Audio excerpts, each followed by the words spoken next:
Recording. All right. Well, thank you to everyone that is joining us tonight. We are excited to be having this presentation to share with you a bunch of fun news and some promotions and things that we are doing to bring you up to date on where we are with our programs, and to thank our supporters for their great support. So I'm going to go ahead and bring up my presentation and get started, and then we will hop over to Jay.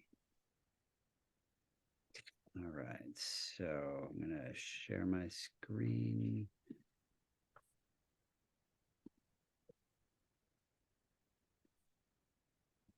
Go.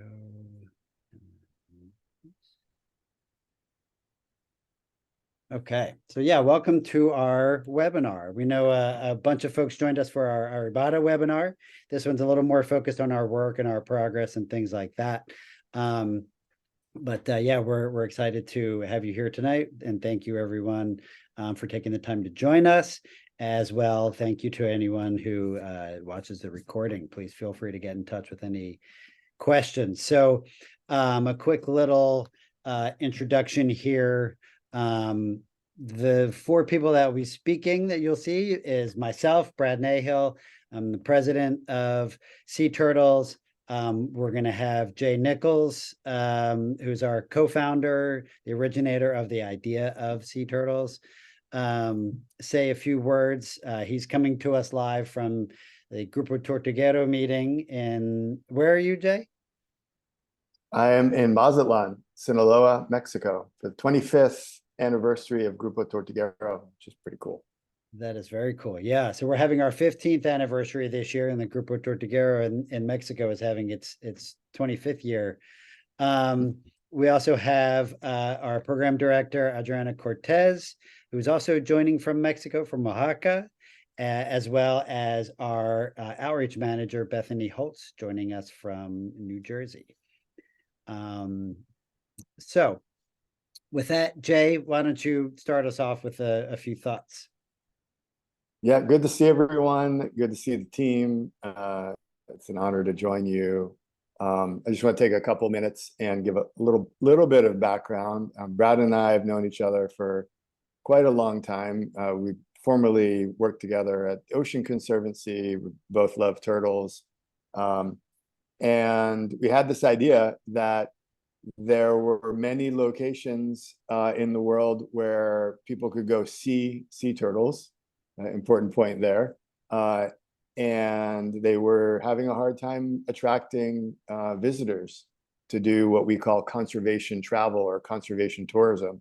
So we basically invented this idea called SEE, S-E-E, Turtles, to help people find destinations where they could go and volunteer, that their dollars would support conservation, and then we would provide kind of the outreach for these amazing community-based projects.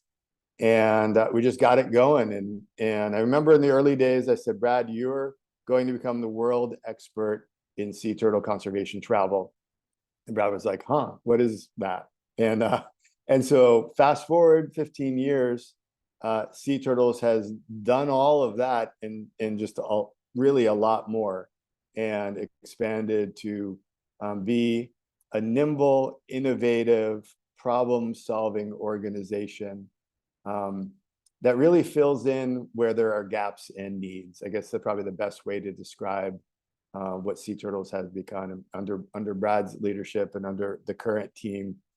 Really getting a lot done in a very efficient way, I think, is also a good way to describe Sea Turtles. So from those early beginnings to the great heights that we are achieving, on our way to protecting a billion baby sea turtles and changing the conversation around the hawksbill, and staying true to connecting people, like physically connecting them, not just virtually, but helping people find places where they can put their eyes and sometimes their hands in helpful, permitted ways on sea turtles. So that's my perspective on the background on sea turtles background, and a little play on words, which we think is clever, but sometimes requires us to spell it SEE turtles.org.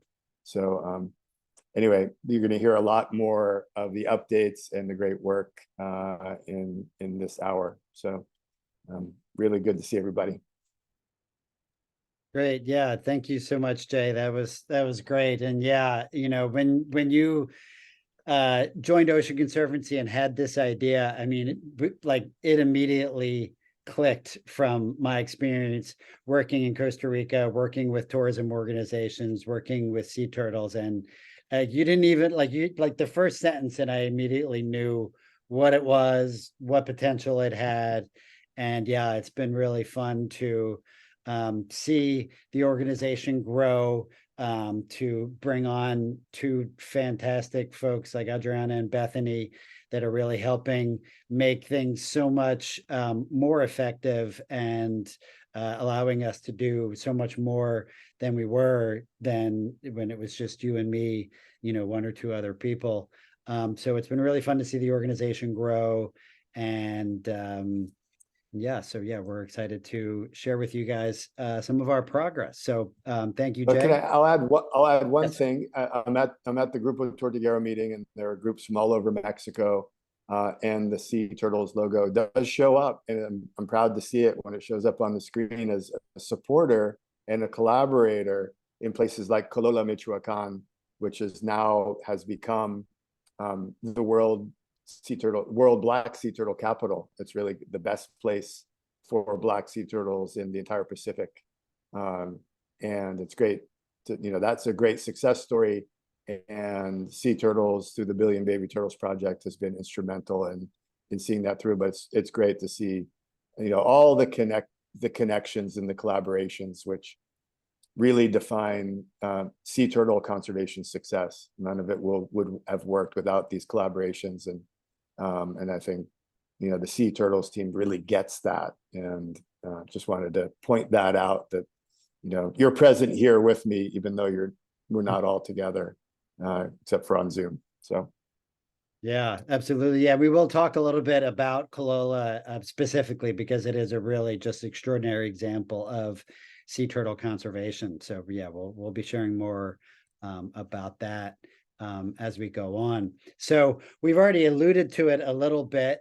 Jay has pretty much given our mission statement, but you know, we're really about collaboration. We don't run any of the field sites ourselves. We don't want to be the US based organization that's going into these communities and telling these communities how to protect their turtles. We really exist to help these organizations grow, connect with each other, build their skills, bring people there, and help them be as successful as possible. So that's why we're focusing on organizations that are based in the global South, so Latin America, Africa, Asia, where there are fewer resources for this kind of work. A lot of the threats are more immediate. So that's why we're focusing on these regions. We do have sea turtles here in the US, but there's a lot of support and organizations already working on those. So that's why we do what we do. As Jay mentioned, we started as a project of the Ocean Conservancy. We realized, you know, within a year, both us and the Ocean Conservancy realized that it wasn't the best fit for this type of project. So we then moved it and became part of the Ocean Foundation, where we were an independent project, but under their umbrella. The next year, we launched our sea turtle conservation trips, are really our bread and butter, getting people out to see sea turtles in the wild, to work with them hands-on, to support the conservation and the local communities. A few years later, you know, we realized that, you know, we were having some success with the trips, but we wanted to do more to support these communities, and we couldn't send people to all of them. So again, this is Jay's idea. He said, how much does it cost to save a baby sea turtle? $1 or $5? You know what? I don't know, but we can find out. So we checked in with a few of our partners. We did some math, and we figured out initially it was about 5 hatchlings saved per dollar. And so with that, we launched Billion Baby Turtles. And that's been our successful program. We're celebrating our 10th year, and we have a very special announcement about that coming up here in a few minutes. We were doing pretty well with the trips in Billion Baby Turtles for a few years, but in 2017, I was visiting, actually it happened in 2016, I was visiting Nicaragua, some of our partners there, and I was taking my daughter, who was pretty young at the time, to purchase souvenirs for her friends, and came and told her that, we're not going to buy souvenirs from any places that were selling products made from hawksbill sea turtle shells, from tortoise shell. And it took us a long time. And most of the places that we went to were selling this. And it really was a wake up call because, I had believed that that problem had mostly been solved. And this was a realization that they weren't. So we launched a True Rare to Wear program to address the trade in hawksbill turtle shells. The following year, we reached $1 million generated for conservation and coastal communities through our turtle conservation trips, which we were very excited about. And then we also reached 1 million baby turtles saved. That, it took about 5 years or so for us to reach that first million, which we were pretty excited about at the time. In 2019, we decided to launch Sea Turtle Week, and Bethany has taken over that program, has done a phenomenal job, and we'll be talking more about that in a minute. But that was the first year we celebrated Sea Turtle Week as a celebration of the global sea turtle community. That year, we also won a prestigious award for our work using tourism to address the illegal wildlife trade. By winning the World Travel and Tourism Council's Changemakers Award. That was a very big moment for us. A lot of, one of the first recognitions of the work that we've been doing for more than a decade at that point. 2020 was our most challenging year, as you might imagine, during the pandemic. Our budget was slashed in more than half. We canceled pretty much all of our trips.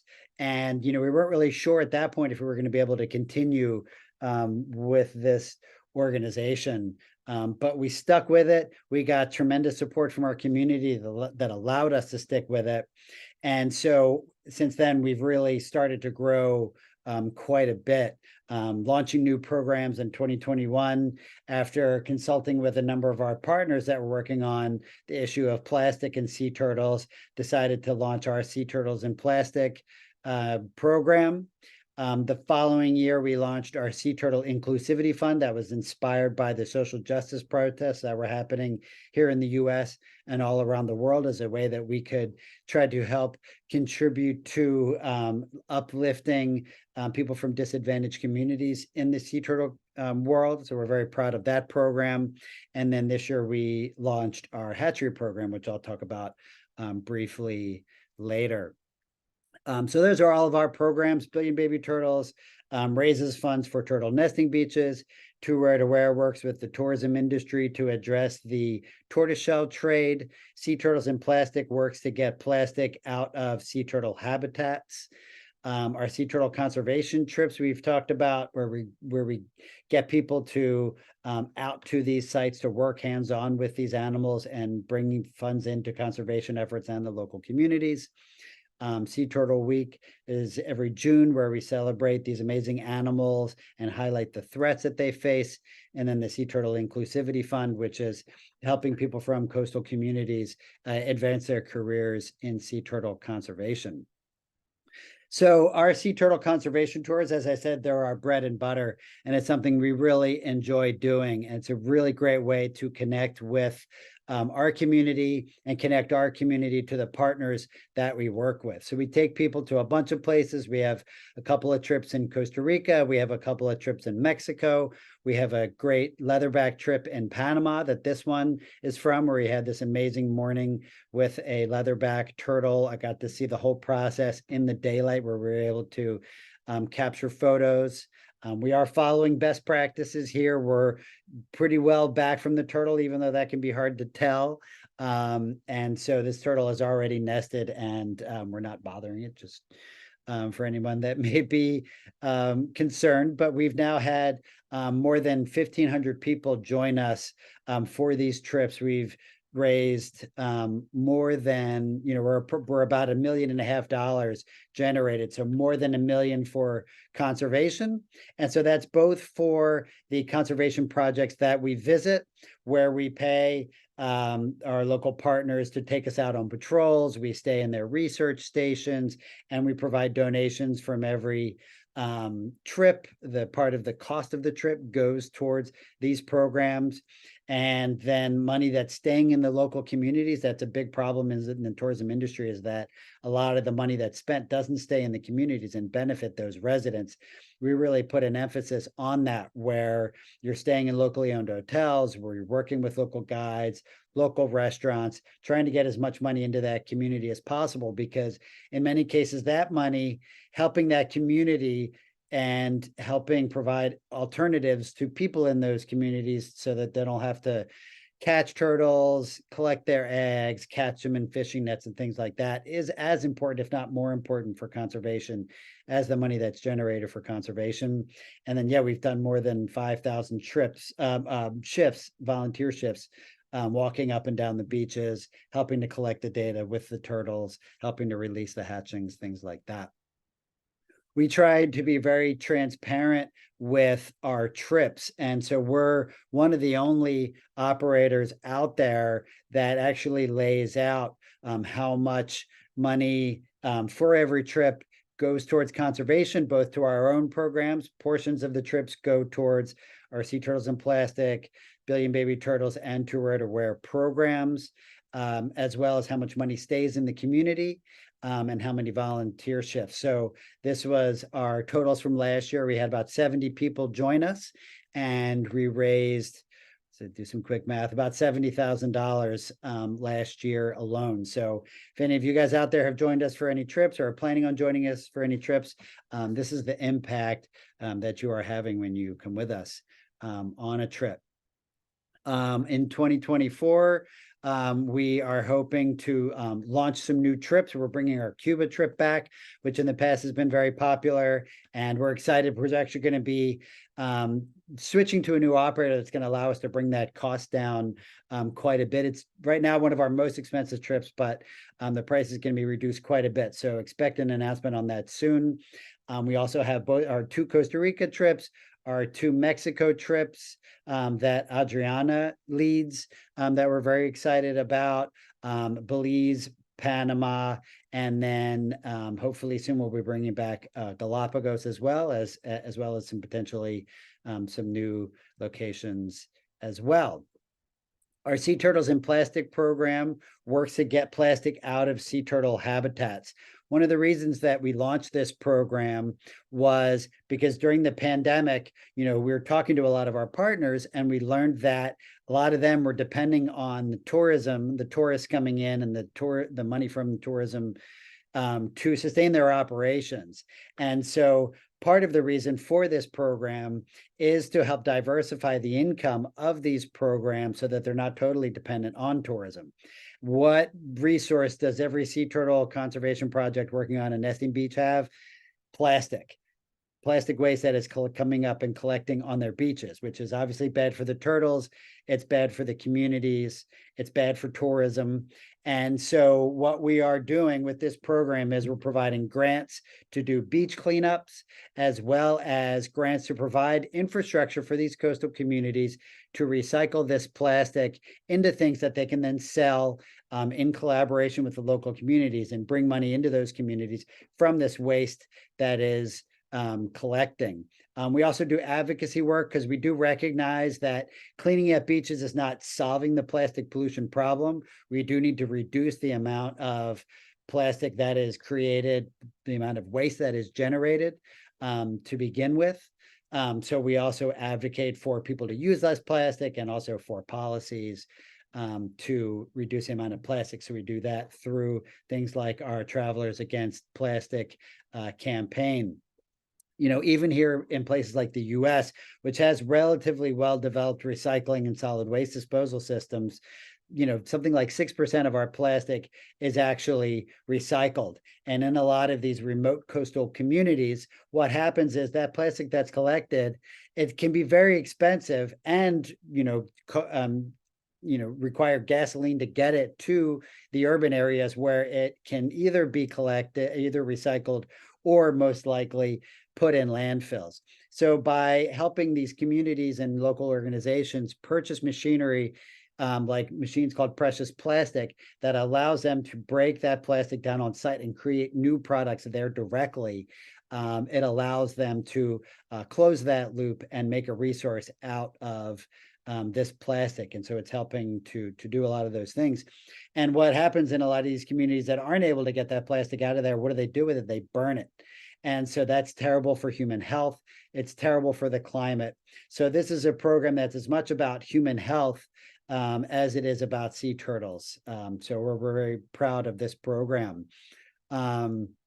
We focus on important sea turtle habitats, getting that plastic off the beaches, out of the waters where these sea turtles live, and then repurposing that into better uses and in ways that help support the conservation work.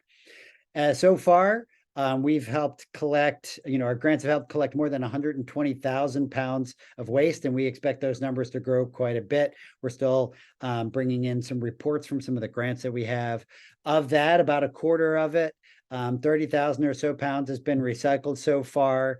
More than 270 people have benefited from these grants and from this work that's happening, which we're really thrilled about. Part of our DNA is really getting as much support into these communities as possible, because that's not only good for the communities, it's good for the turtles. When the communities see that they benefit from this work, they're more likely to want to help protect the turtles and not eat the eggs and things like that.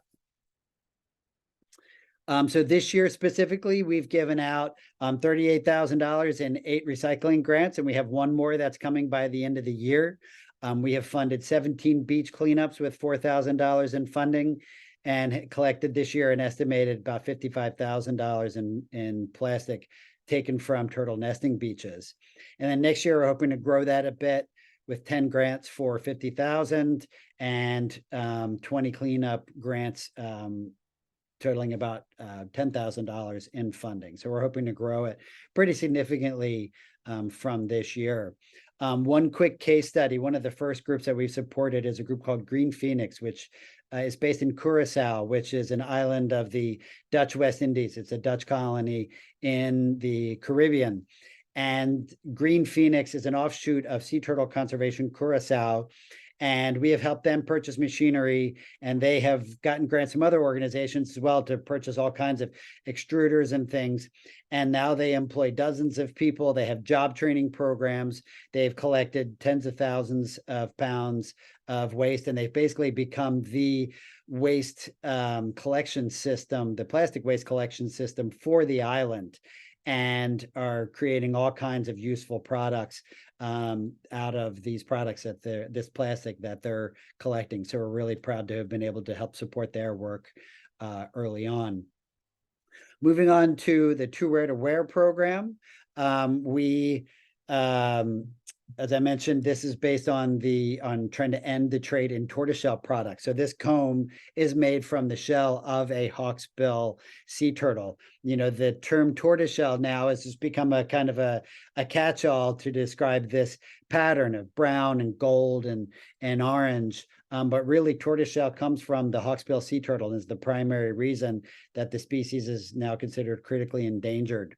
What we focused on this year, you may have seen last year, we launched the Seashell app, which is the world's first app to use artificial intelligence to identify wildlife products. And so this year, we've really focused a lot on improving this app, improving the accessibility of it, making it useful for law enforcement so that they can use it to enforce the laws about this, and improving the accuracy of the app.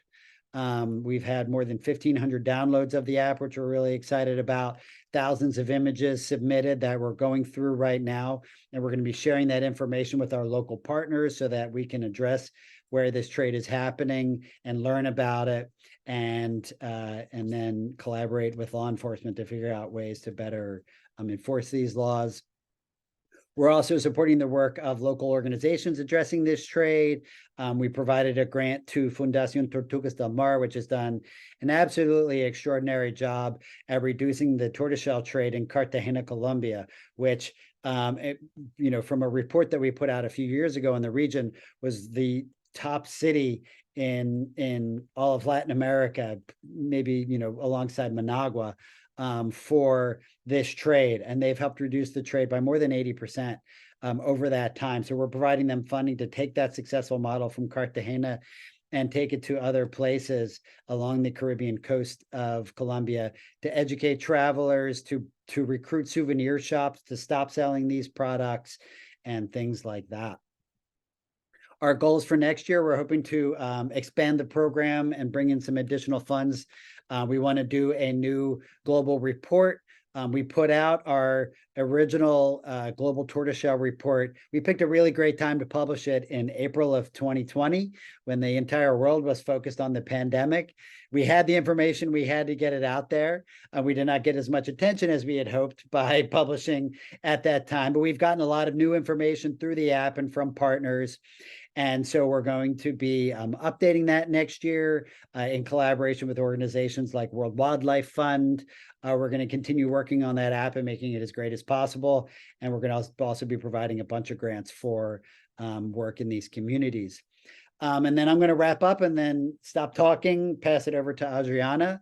But this year, we launched our hatchery program, which is not about sea turtle hatcheries. It's really about incubating sea turtle conservation projects. And so we had our initial cohort of 5 projects, 4 of which we're providing some seed funding to, as well as doing trainings on how to raise funds, how to do social media marketing, how to do project planning, scientific research, and stuff like that. So we can take what we've learned in launching all of these projects, learning how to fundraise, learning how to plan, and share that with the sea turtle community. So with that, I am going to stop my sharing, and I'm going to pass it over to my colleague, Adriana. Let's see.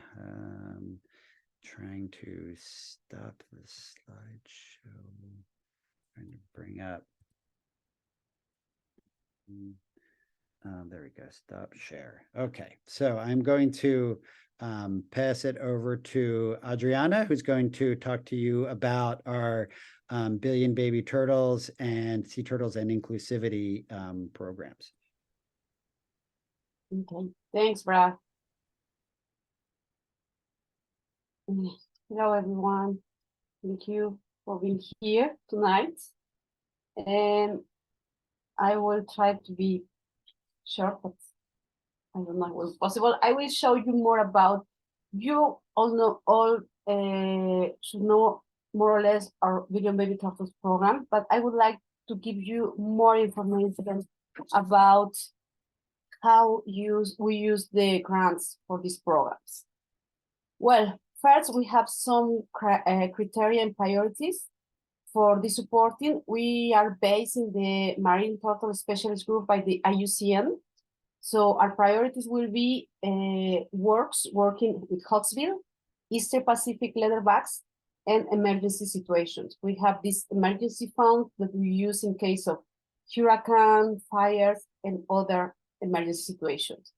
Our criteria will be, as Brad, I think, mentioned, developing countries, projects with few funding sources preferred, strong community participation. We are really focusing a lot on that, and stable organizations. They have been working at least few years before applying to our grants. And our grants range between $1,000 and $10,000 US. And this is the big news that we have for you, the surprise for today.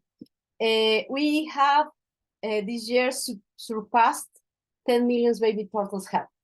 And this has been possible thank you to your past, current, future donors. So we are very happy about that. As Brad mentioned, it took 5 years to reach the first million. So we are very happy that this program is growing and we surpassed actually 10 million. So I'm giving you now a little bit more details about that. Results to date for this program since 2013. We have helped to save more than 13 million actually baby turtles. We support around 150 jobs per year, and we have given more than 1 million in 239 grants during these past 10 years.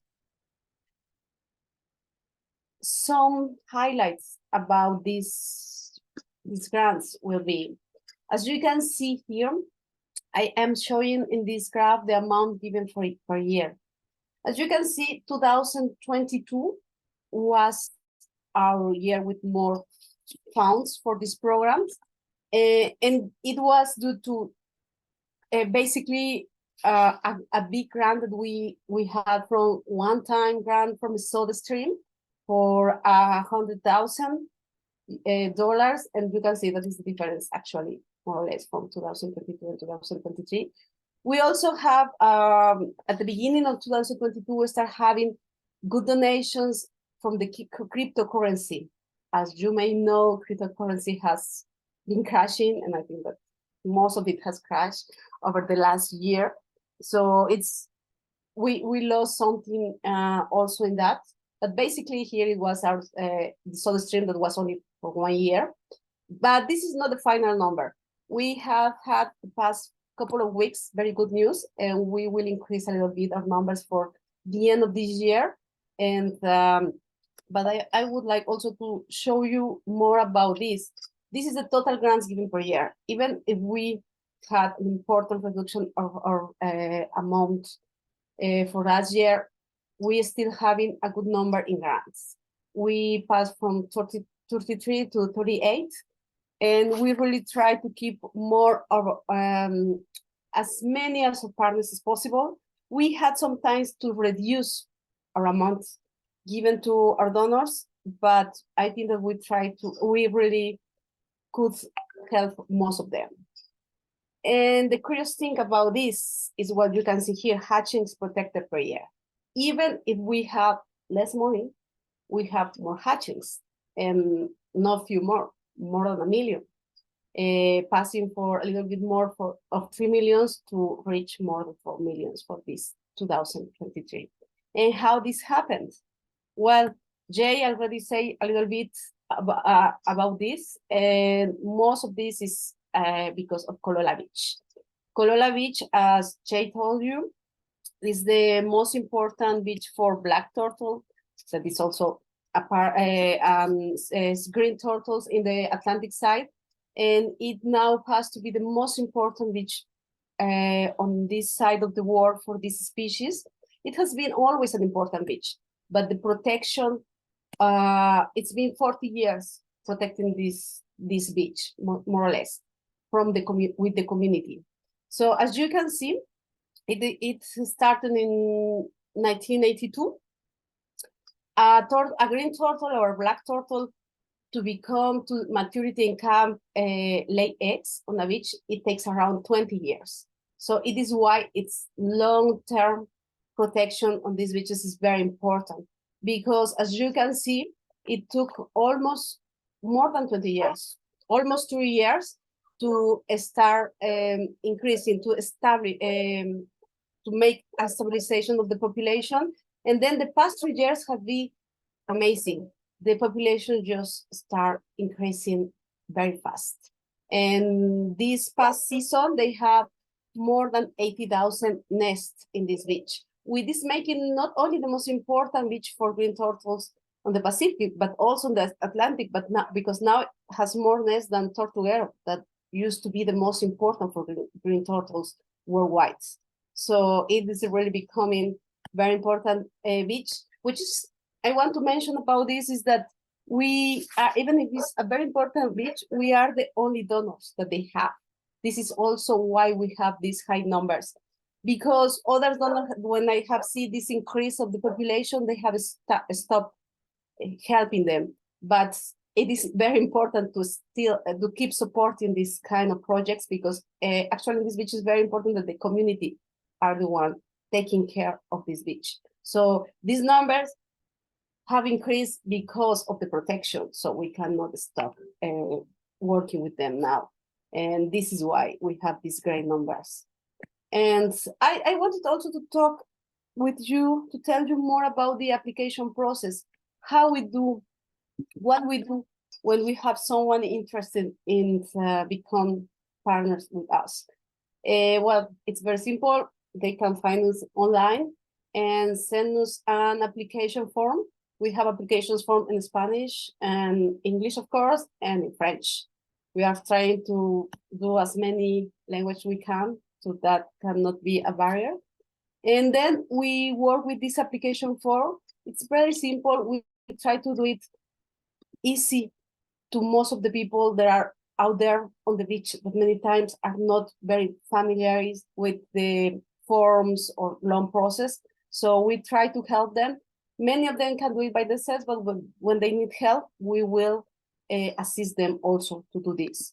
The organization information, we also ask about the project information, the year the project was established, because we talk about the stability of the project, the dates, the species they protect, the project description, the treats, the address, and how they work with local communities. As I told you before, those are many of their priorities, and we can know if they fit into our program. Then we will ask about nesting information. We ask usually the average number of nests per species for the past 3 years. Why? Because in turtles, it's usual to have one bad season, one good season. So depending on the species, you will have the turtles coming back every 1, 2, or 3, or even 4 years. So this makes us to have a better approach and a better picture about the species and the number of the species, the importance on the beach they are protected. And this information will also help us, for example, the hatching success. It helps us about if they need more assistance about how they work on the hatchery, if they have hatchery, the management. We also try to help them a little bit if they ask for help to improve the hatching success, for example. And we also ask about costs. This is to calculate the average annual cost per hatchings. This is important for us, as you can see, because we talk a lot about numbers. And we also ask the current funding they have and the project budget, how they are going to use our grants. We are kind of flexible because we know that things can change, but we try to they can keep us updated about how it works. And with this said, I would like to tell you our 2024 goals.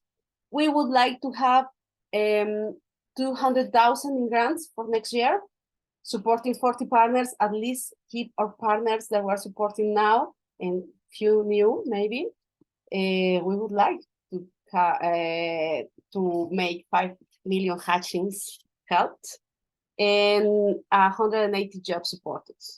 We are very confident it's starting good this next year, so we hope that we can reach or maybe pass these goals. To finish, Billion Baby Turtle programs, at the beginning, Brad said that they calculated that the cost for it was about 5 hatchings for $1. Then we passed for the past years to 10 hatchings for $1 that we can help. And with these numbers, now we are on 20 hatchings more or less per $1. So it's the new numbers, and mostly thanks to Colola, I have to say that, but they are great numbers that every $1 that you give will help 20 hatchings to the ocean. And now I want to talk to you a little bit about your Sea Turtle Inclusivity Fund. This fund is for disadvantaged residents of coastal communities near turtle hotspots in developing countries. why this is important. Many projects, especially at the beginning, 23 years ago, were management for outsiders, people that were not from the communities. And even if it has changed a little bit, still a very common practice that people from outside come with an organization, and sometimes they employ local communities, but still the management, the bay management, it's done by outsiders. During the COVID, we saw the disadvantage of this. Of course, it has some advantages, it helped residents, but also when you have some things like a pandemic and their outsiders cannot stay any longer and they leave the projects, and then the community stay by themselves. They don't know exactly what to do, how to start. So for the projects that are managed by local people, it was easier. And it was shown that always we outsiders can be here one day and leave the next. But people from the communities will stay there forever. So it's very important they can manage their own projects, and they can lead projects. This is one of the most important goals of this funds, to create, to empower the community and create local jobs, leaders and create leaders. We would like, with most of them, create leaders that can continue working with that. And of course, giving employment and getting this passion, protecting marine turtles, will avoid future the people that can take the eggs, or there are some places that even kill turtles to eat. So it's very important to do that and empower the community. The results to date, this is a project that is growing slow, but as many other projects, I think that at one point anyone will see the importance of this project. So we have given 9 inclusivity grants with $15,000 in 6 different countries that you can see here.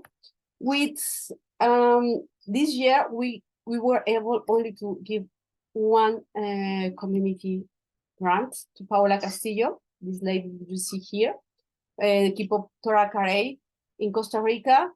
Her husband also works at Patrolia and that project with the bigger son usually. He's also learning about that.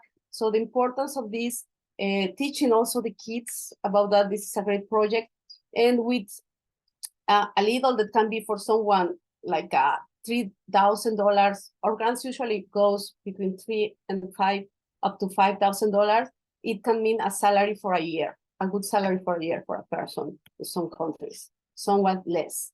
We also supported past fieldwork grantees to attend the International Sea Turtle Symposium in March this year in Cartagena. They are Kelly, Roiner, and Luna. We were happy to be in the symposium. And for 2024, our goal is to fund at least 3 new community members this year for these local community grants. And I think that's all that I have to share with you. Okay, great. And I will pass back to Brad.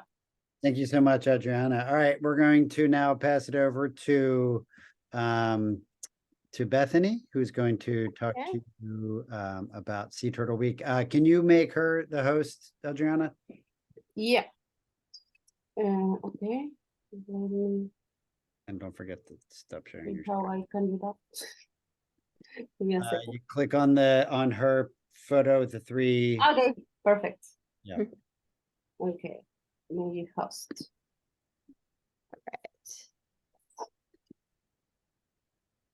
Okie dokie. So great. I am going to talk to you guys about Sea Turtle Week, which is in June. It's June 8th through the 16th. So just a little bit of history about Sea Turtle Week. It was the first World Sea Turtle Day was celebrated in 2000. It took about 10 years or so for a full week to be dedicated to sea turtles. And that was done by NOAA, and they basically highlighted sea turtles and the conservation work that they were doing. In 2019, our organization decided that we wanted to try to take Sea Turtle Week kind of to the next level. and coordinate with sea turtle organizations all around the world. And so we started bringing people together for that, made a website, seaturtleweek.com, and provided some resources and some structure to it.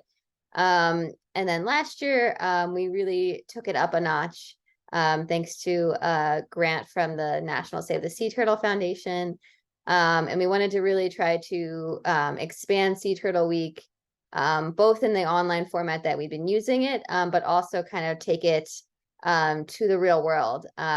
So we did broadcasts of partner visits. We've updated the website. We were doing Scientist Saturday posts. We ran a whole bunch of contests and things that I'll share about, and beach cleanups, and encouraging our partners to like really host on the ground events that people could come to and learn about sea turtles, maybe see them if that's available, and things like that. So Sea Turtle Week is the 8th through the 16th, and it starts with World Oceans Day and it ends with World Sea Turtle Day. And it kind of nicely works out that there's a one day to celebrate each species of turtle in between. And we also make a point that we're also acknowledging a different threat that sea turtles face. So ocean pollution, coastal development, turtle shell trade, something different every day. So not just like celebrating the sea turtles, but also providing some education and conservation benefits to this. So typically, Sea Turtle Week has been in largely online presence for the last few years.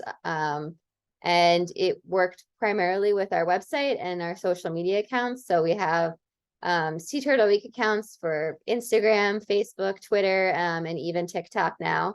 And what we really encouraged people to do was to share posts throughout the week using the hashtag Sea Turtle Week, so that we could see who we were reaching and who was participating. And that was really great, and we reached a lot of people, but we wanted to take it a step further. And so, you know, we really have seen over the years that this is working really well, and we're reaching a lot of people. So, you know, we went from about 4,000 people coming to our website to 10,000 people last year. Similarly with our audience, you know, we started out with an audience reach of about 4 million, and we've taken it to about 8 million. You'll see that there's a slight drop off, but that's largely because we've used a different tracking service, and we're still kind of working out how to really gauge how many people are engaging in Sea Turtle Week. The best way that we can do it is if people use the hashtag Sea Turtle Week. And if they don't use it, it's hard for us to know whether or not they've gone to, you know, seen one of our posts or participated in something or have heard about Sea Turtle Week. So we're still trying to figure out the best method to capture our audience. But regardless, we're reaching millions of people. We're educating them about turtles, and we're getting them excited about turtles, which is what's, you know, really important here.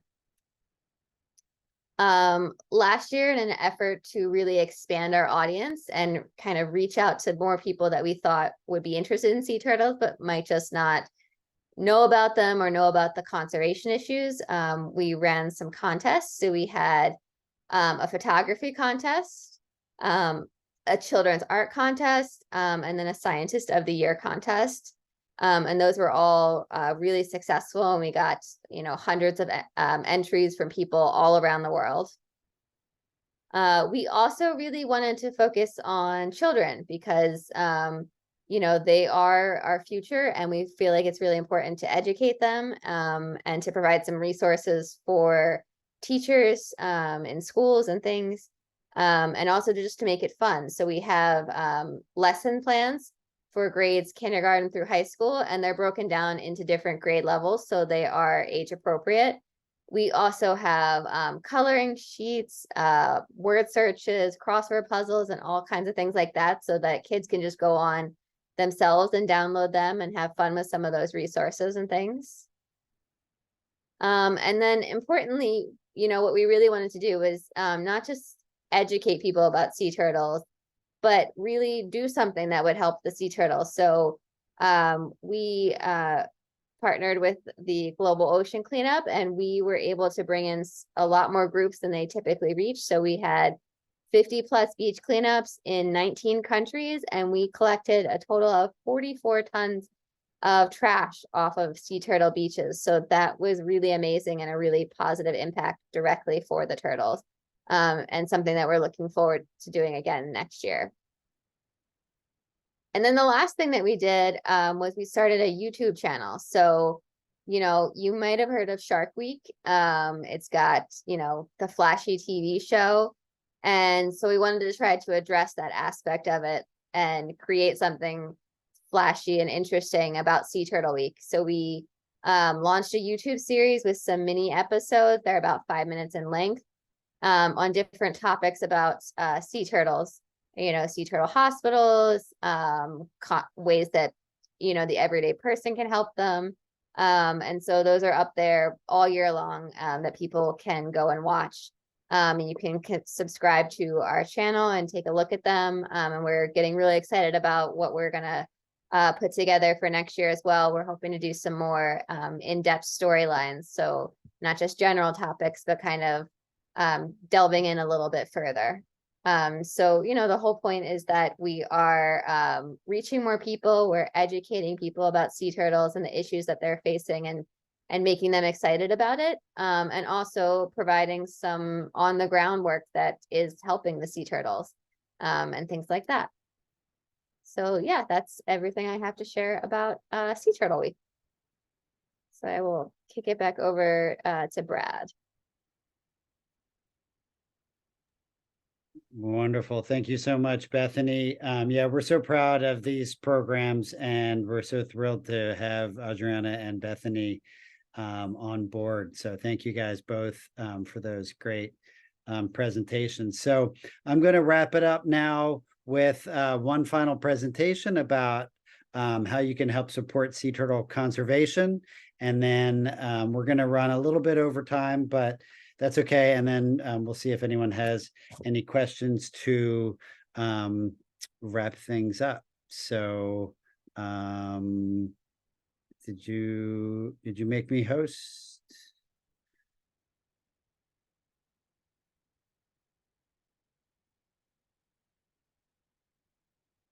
There you go, that should work. All right, yeah, got it. Thank you.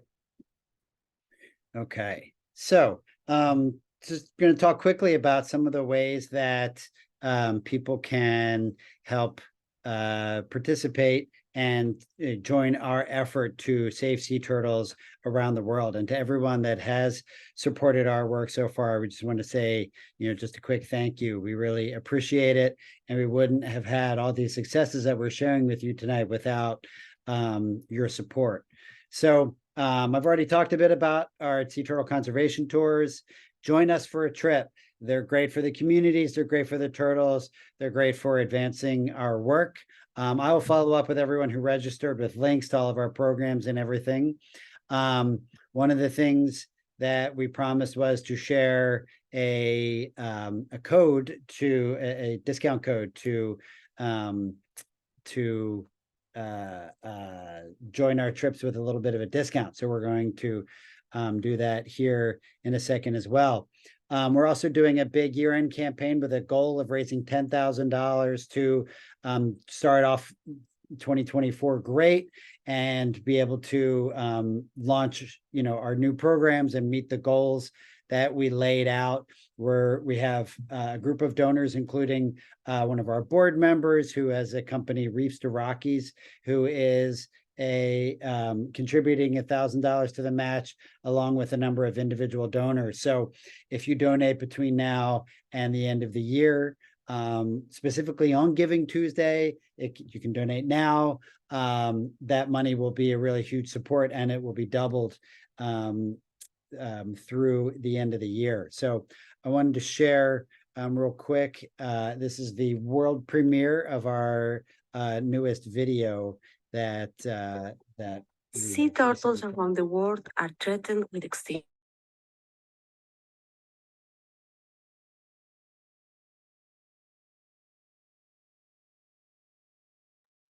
Enjoy efforts with our year-end matching donation campaign. Our Billion Baby Turtles program has helped coastal communities save more than 10 million hatchlings on more than 60 beaches worldwide and supports more than 150 jobs for local residents. We work with dozens of community organizations to get plastic off of nesting beaches and out of the water. So far, our grants have helped partners remove more than 100,000 pounds of trash and recycle 30,000 pounds into products that support local economies and conservation efforts. Sea Turtles also leads the effort to stop the illegal trade on Hawksbill turtle shells. Our groundbreaking Seashell app uses artificial intelligence to identify turtle shell products, helping travelers, enforcement officials, and conservationists to combat this trade. We also support local efforts in hotspots for this trade, including Colombia, Indonesia, and Costa Rica. Each June, during Sea Turtle Week, we educate millions of people and we help grow local participation in conservation through our Sea Turtle Inclusivity Fund. This year, our top donors are matching up to $5,000 in donations to reach our $10,000 goal. Will you be a Sea Turtle hero and join our efforts? Donate or sign up to help raise funds at seaturtles.org.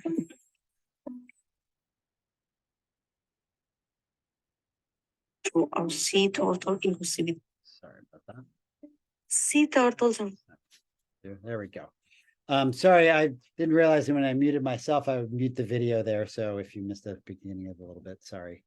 A few of the other ways that you can help support sea turtle conservation, we have a monthly giving program called the Turtle Club. And so by donating $10 or more a month, those donations will go towards our most urgent conservation needs. So one month that might be Billion Baby Turtles, another month that might be Sea Turtle Week or Too Rare to Wear. We'll provide personalized updates, let you know where the funds are going. And as an incentive for that, we give discounts for our conservation trips, for our online store, and some of our partners offer donors through this program discounts as well. I'm going to skip through that. Peer-to-peer fundraising is a new thing that we're starting to work with now, where you can go beyond your own initial donation and help us raise funds from your community, sharing your passion for these animals with your community on social media, email, etc. And we have some fun incentives for different amounts raised for that as well. So we will follow up with some information about that. We also take bequests. So what that is in your will, if you want to leave a legacy for sea turtle conservation and coastal communities, we have information on how you can go about doing that, or things like IRA distributions and things that have some really great tax benefits and do a lot to support efforts like the ones we work with around the world. And many people also have donor advised funds. This is an increasingly popular way of distributing philanthropic donations. So if you have one of these as well, we will soon be implementing a way to easily donate through that. So with that, I am going to wrap things up. And if anyone has questions, like I said, we will send out a follow-up email to everybody who registered with information about all of these programs and how you can join us in these different ways. But thank you so much for joining us tonight. I'm going to stop the sharing, and there's a Q&A button there at the bottom. If you have any questions, feel free to pop them in there. We'll give folks a minute or two to do that. And otherwise, if not, thank you so much, and for joining us tonight. And we hope you have a great evening. So if you have a question, feel free to pop them in that Q&A now. Otherwise, we will wrap things up there.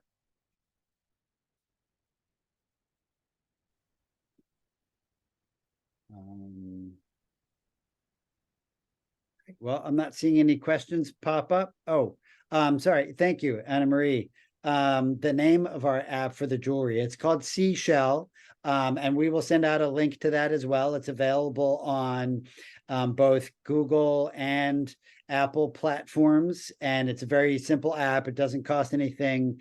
So we will send out links to that so that everybody who wants to can download that. But it's very useful if you're going to be traveling to places like Latin America or Asia, where this trade is still quite frequently happening. So yeah, no, thank you for your question, and thank you for joining us. So are there any other questions? You can pop them into the Q&A there. Otherwise, we will end things for the evening. Okay, well, I think that is it. Thank you again. Have a wonderful evening. Thank you for your support. And you. we will be, we'll be sending out a recording of this shortly as well. So bye-bye, everybody. Good day. Okay, thank you.